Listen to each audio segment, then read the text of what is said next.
Episode ke-262. Pagi itu, lautan di prefektur Sungai Damai Abadi diselimuti kabut tebal. Para penjaga yang berjaga di dermaga menyaksikan peristiwa yang tak akan pernah mereka lupakan. Seekor narwal raksasa meloncat keluar dari lautan, melayang di udara bagaikan awan raksasa yang menutupi seluruh dermaga. Semakin mendekati daratan, tubuhnya terus mengecil hingga akhirnya jatuh ke dalam kota. Belum sempat mereka memahami apa yang terjadi, sebuah kapal raksasa berbentuk kura-kura muncul dari balik kabut. Lambungnya dipenuhi kerang laut, sementara bendera kura-kura hitam berkibar diterpa angin. Saat hampir menabrak dermaga, kapal itu tiba-tiba mengeluarkan 4 kaki besar, lalu berjalan di udara melewati pelabuhan sebelum memasuki kota. Para prajurit hanya bisa terpaku. Mereka melihat ular terbang melilit tiang kapal. Sementara seluruh awaknya memiliki cangkang kura-kura di punggung dan ular kecil yang hidup berdampingan dengan tubuh mereka. Pada saat yang sama, kejadian aneh juga terjadi di prefektur Pan.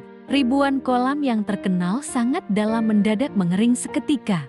Air dan ikan lenyap tanpa bekas, memperlihatkan pintu-pintu perunggu di dasar setiap kolam. Atas perintah hakim setempat, beberapa orang turun untuk memeriksa. Mereka melaporkan bahwa semua pintu itu tersegel rapat dan tidak dapat dibuka. Namun, tak lama kemudian, salah satu pintu terbuka sendiri. Seorang kurcaci berjanggut dengan tubuh dipenuhi sisik melangkah keluar. Sambil mengunci kembali pintu itu, ia terus mengomel kepada seseorang yang berada di balik pintu. "Aku tahu, aku hanya memenuhi janji leluhur karena kaisar manusia memanggilku. Aku tidak akan mencari gara-gara. Berhentilah mengomel, kau lebih cerewet daripada ibuku." Hakim prefektur Pan mendekat dengan sopan untuk menyapa. Kurcaci itu langsung menatapnya penuh kewaspadaan. "Jangan menatap kami, manusia permukaan. Dulu sudah ada perjanjian. Dunia atas milik kalian, sedangkan dunia bawah adalah milik kami." Setelah berkata demikian, ia berteriak ke dalam kolam, "Lepaskan airnya. Jangan biarkan para raksasa ini mengintip dunia bawah tanah." Sesaat kemudian air kembali memenuhi seluruh kolam. Permukaannya kembali tenang, ikan-ikan muncul lagi seolah tidak pernah terjadi apa-apa. Ketika sang hakim hendak mengajukan pertanyaan, kurcaci itu menghentakkan kaki ke tanah dan menghilang begitu saja ke dalam bumi. Semua orang hanya bisa saling berpandangan dengan bingung. Benarkah ada bangsa yang hidup di bawah tanah? Di wilayah selatan, prefektur Willow juga mengalami keajaiban. Pohon-pohon willow yang selama ini disembah masyarakat berubah menjadi naga hijau sebelum terbang meninggalkan tempat itu. Peristiwa-peristiwa ganjil serupa terjadi di berbagai penjuru negeri, membuat seluruh kekaisaran Damai Abadi dipenuhi desas-desus. Di Manor Kinmu, Jagal menyerahkan tumpukan gambar yang telah ia buat selama 2 hari. "Muir, inilah formasi yang kulihat di langit. Aku tidak sempat mengamatinya dengan saksama, jati hanya ini yang berhasil kuingat." Seluruh olah dipenuhi lukisan matahari, bulan, dan bintang. Kinmu memeriksanya satu persatu. Di dalam gambar bintang kepala, ia melihat formasi rumit yang membentuk sosok dewa berwajah hitam bergading, memegang kuas di satu tangan dan segel emas di tangan lainnya. Di bawah kakinya terdapat altar persembahan berbentuk naga ikan. Pada gambar bintang serigala rakus, formasinya membentuk kura-kura naga dengan altar serupa di bawahnya. Semakin banyak gambar yang ia periksa, semakin dalam kerutan di dahinya. Hampir semua bintang memiliki altar persembahan tersembunyi.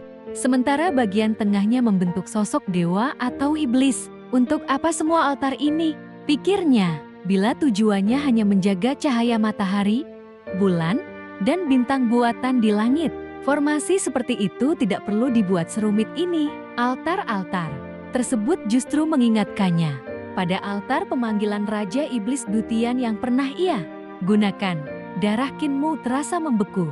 Jika setiap bintang menyimpan altar pemanggilan, lalu suatu hari terjadi pengorbanan darah dalam skala besar, bukankah puluhan ribu dewa dan iblis dapat turun sekaligus ke dunia? Bahkan kekaisaran Damai Abadi atau kekaisaran pendiri di masa lalu mungkin tidak akan mampu bertahan. Pertanyaan demi pertanyaan memenuhi benaknya. Formasi yang digambar Jagal semuanya belum lengkap karena saat itu ia diserang para dewa penjaga langit. sebelum sempat melihat keseluruhannya. Qin Mu kemudian mengundang Blaine untuk memeriksanya. Blaine meneliti setiap gambar dengan wajah semakin serius. Aku belum pernah melihat formasi seperti ini, katanya. Formasi ini dapat membentuk tubuh para dewa dan iblis, sekaligus memancarkan cahaya seperti matahari, bulan, dan bintang. Jagal bertanya, apakah itu berarti jika para praktisi Qi berdiri mengikuti pola formasi ini, mereka bisa memperoleh kekuatan para dewa? Qin Mu tertegun. Jika dugaan itu benar, kekuatan formasi tersebut pasti luar biasa.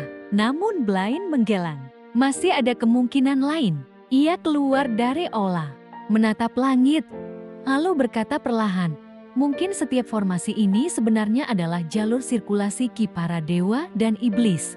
Dengan kata lain, setiap bintang menyimpan satu teknik kultivasi yang utuh.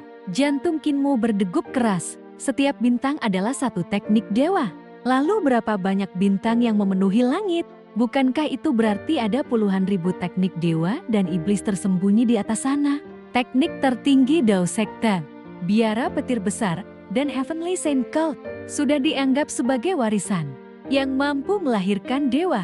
Namun langit ternyata menyimpan jauh lebih banyak teknik dengan tingkat yang sama. Rasa kagum segera berubah menjadi ketakutan. Bila suatu hari langit itu berubah merah oleh darah, maka seluruh matahari, bulan, dan bintang mungkin akan menjelma menjadi dewa dan iblis yang turun ke dunia. Itulah kiamat yang sesungguhnya. Tiba-tiba Qin Mu merasakan sesuatu. Ia menoleh ke timur. Sebuah kapal kura-kura raksasa sedang berjalan melintasi pegunungan sambil mengepakkan sayap ular yang melilit tiangnya. Di kejauhan, Eternal Peace Imperial Preceptor juga memandang ke arah yang sama. Gelombang air raksasa bergerak melintasi daratan, membawa seorang pria bertubuh kekar yang menggenggam tombak emas. Di langit, seorang wanita bersayap melesat bersama angin, petir, dan guntur. Kepala desa melayang ke udara. Matanya memerah karena haru. Mereka datang. Mereka benar-benar datang. Aku sudah tua, tetapi mereka masih hidup. Kapal kura-kura akhirnya berhenti di depan Manor. Seorang pria bercangkang kura-kura turun dari atas kapal. Seekor ular naga menjulurkan kepalanya dari haluan kapal dan berseru lantang. Xuan Shengwu dari ras kura-kura hitam datang menemui Kaisar Manusia. Pria yang mengendalikan ombak mendarat tidak jauh dari sana. Raja Kun datang memenuhi panggilan Kaisar Manusia. Wanita bersayap pun turun. Perlahan, Ratu Yi dari bangsa bersayap datang memenuhi undangan. Qin Mu segera mengeluarkan segel Kaisar Manusia sebagai tanda identitasnya. Terima kasih telah datang dari tempat yang begitu jauh. Silakan masuk, mari kita berbincang. Kapal kura-kura kemudian berubah menjadi seorang pria tinggi bercangkang kura-kura dengan seekor ular melilit tubuhnya. Ia memandang Qin Mu sambil bergumam. Kaisar Manusia kini begitu muda. Yang kuingat dulu adalah pria parubaya.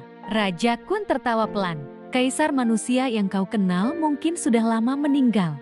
Manusia tidak berumur sepanjang kita. Xuan Shengwu menghela napas lega. Syukurlah, orang itu selalu menyuruh kami melakukan ini dan itu. Benar-benar merepotkan. Mendengar ucapan itu, kepala desa langsung memasang wajah masam. Saat itulah tanah di depan Manor tiba-tiba bergetar. Sebuah kepala berambut acak-acakan muncul dari dalam tanah. Dengan benjolan besar di dahinya, sambil mengusap kepalanya yang memar. Ia berteriak kesal. Siapa yang menyuling batu di tempat ini sampai sekeras ini?